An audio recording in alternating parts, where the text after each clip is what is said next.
सर्वेभ्य नमो नमः। आज हम इंद्रवज्रा छंद का अध्ययन करेंगे। इंद्रवज्रा छंद वर्णिक छंद है और इसके प्रत्येक चरण में 11-11 वर्ण होते हैं। इस प्रकार कुल 4 चरणों में 44 वर्ण होते हैं। यह छंद भी त्रिष्टुप जाति का छंद है। इंद्रवज्रा छंद का लक्षण इस प्रकार है। स्याद इंद्रवज्रा यदि तौ जगौ गह,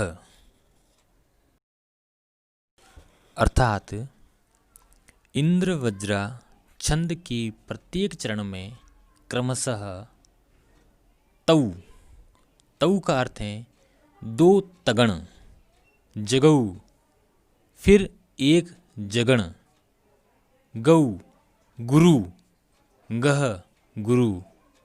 अतः इंद्रवज्रा छंद के प्रतः तगण, तगण, जगण और अंत में 2 गुरु होते हैं।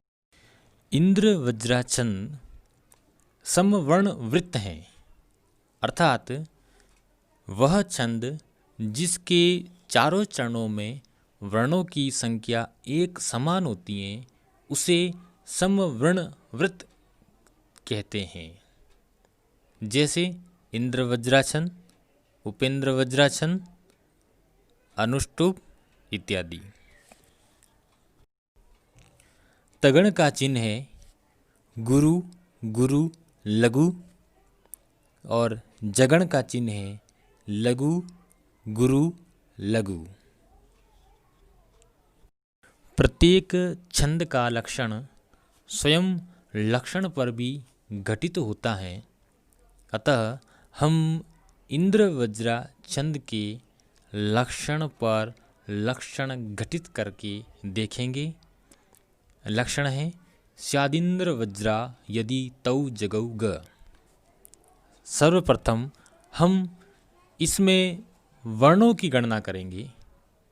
जैसे स्या 1 वर्ण, दी 2, द्र 3, व 4, ज्रा 5, य 6, दी 7, तौ 8, ज 9, गौ 10, गह 11। अतः इस लक्षण में कुल 11 वर्ण हैं। एक चरण है 11 वर्ण हैं। अब लक्षण को घटित करते हैं। स्या यह गुरु है क्योंकि इसमें दीर्घ आ है। दी यह भी गुरु है, क्योंकि इसके पश्चात संयुक्त वर्ण है और संयुक्त से पूर्व वाला गुरु माना जाता है। अतः यह भी गुरु हो गया। द्र, अब देखिए द्र में अ है, अ ऋस्व है अर्थात लघु। तो प्रथम 3 वर्ण गुरु, गुरु, लघु। व गुरु क्योंकि बाद में संयुक्त वर्ण है। ज्रा आ दीर्घ है अतः यह भी गुरु हो गया। य लघु क्योंकि इसमें ऋस्व अ है। इस प्रकार क्रमशः तगण और यह भी तगण। दी लघु, तौ गुरु, ज लघु, लघु, गुरु, लघु, यह बना जगण। अंत में 2 गुरु। गौ औ की मात्रा है, दीर्घ है, यह भी गुरु। और गह विसर्ग युक्त गुरु, विसर्ग से युक्त होने के कारण गह यह भी गुरु। इस प्रकार अंत में 2 गुरु। अतः हम कह सकते हैं कि लक्षण स्वयं लक्षण पर भी घटित होता है। इस लक्षण में क्रमशः तगण, तगण, जगण व अंत में 2 गुरु हैं। अब हम इंद्रवज्रा छंद के किसी भी एक उदाहरण को घटित करके देखेंगे। इंद्र वज्रा छंद का उदाहरण।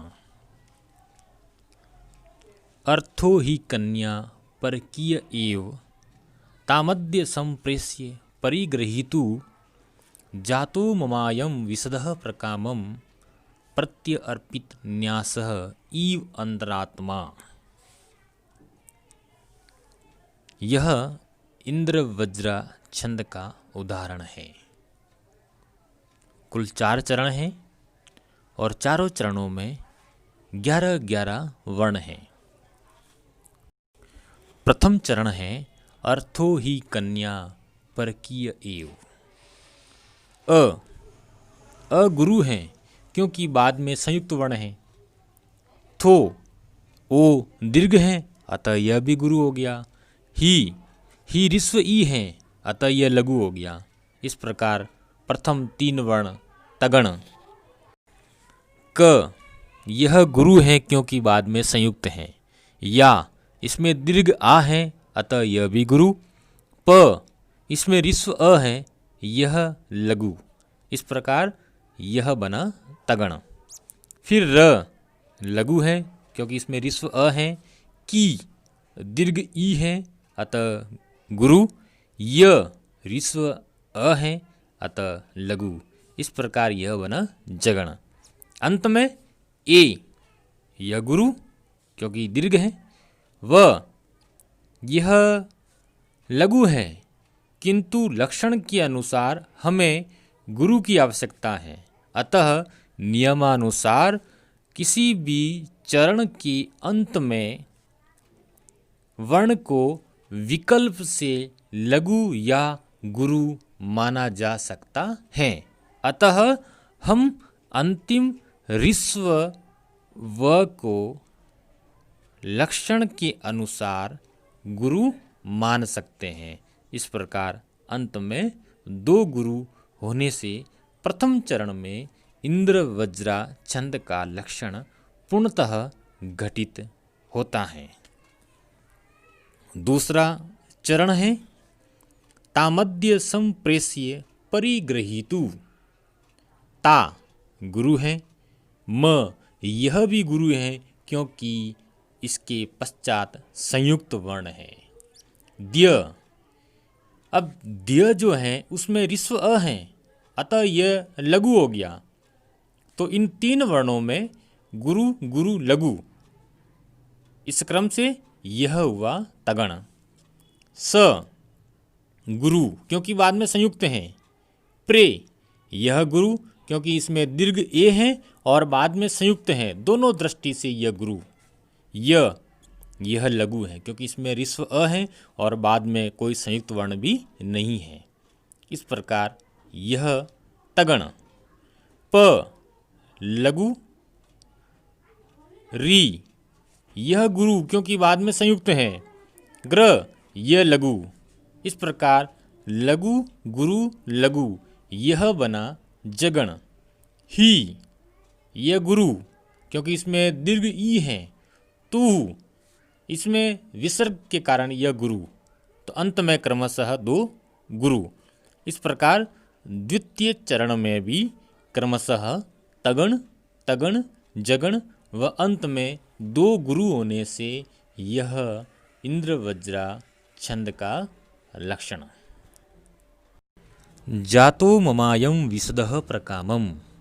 यह तृतीय चरण। जा गुरु।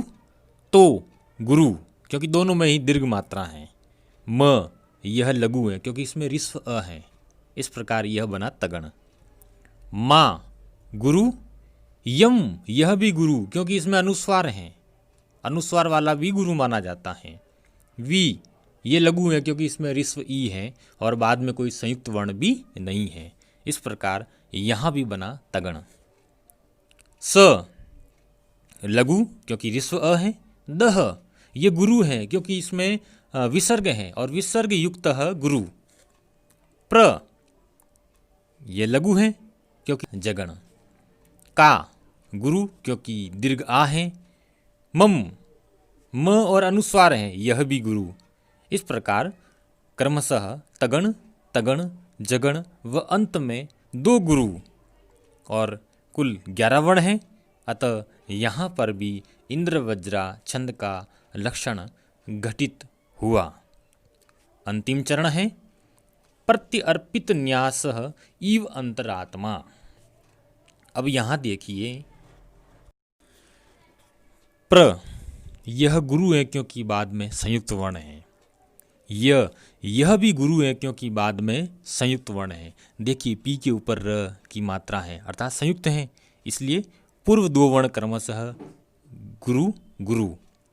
पी यह लघु है क्योंकि इसमें ऋस्व ई है। इस प्रकार गुरु गुरु लघु यह बना तगण। त यह भी गुरु है क्योंकि बाद में संयुक्त है। न्या ये संयुक्त है, इसलिए त जो है वो गुरु माना जाएगा। या ये गुरु है ही क्योंकि इसमें दीर्घ आ है।